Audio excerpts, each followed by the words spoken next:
What's up mga kabinta? My name is DJ March. Oh no no.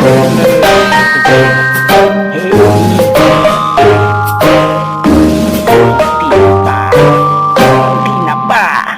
Sige, Tina. Yung jowa ni yung ex mo, ikaw hindi ka pa din nakamove on? Galaw-galaw din! More videos, just click the subscribe. Here we go. Ako na pong buhaton karong nga kanta is Lechon, no? Lechon sa Cebu, no? Here we go.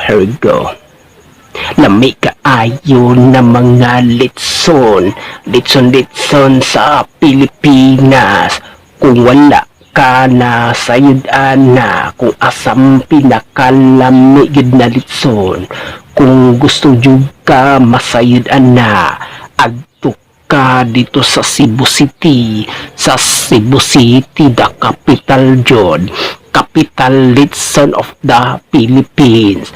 Pinakalami daw nga litson, kay ang pinakalami daw nga litson makitaan jud sa Cebu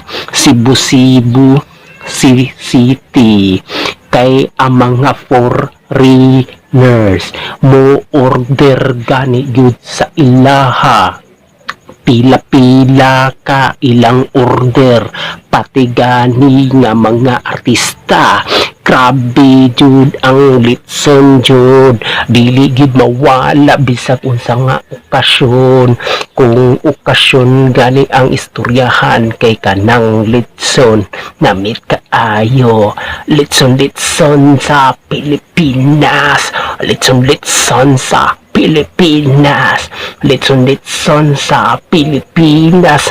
Lamit nga ayo, namit kaayo. Balik-balik ta dito sa Cebu. Ang ginagamit na nilang litson, nganong lami kaayo ang ilang litson, kay nang native jud na pigi-pigi, pero naapod sila'y sikrito nga mga timplada. Sila ra nakabalo kung unsay lasa, dapat anang lasa ha, walay dapat na mga gagaya. Bisang gani gidala-dala diri sa Mindanao, pero dili gid nila makuha ang timplada dito sa Cebu City. Kay bisaga sa yun ang litson, dili gid makuha ang templada gyud sa Cebu City is number one sa tibok Pilipinas. Ang pinakalami nga litson sa Pilipinas.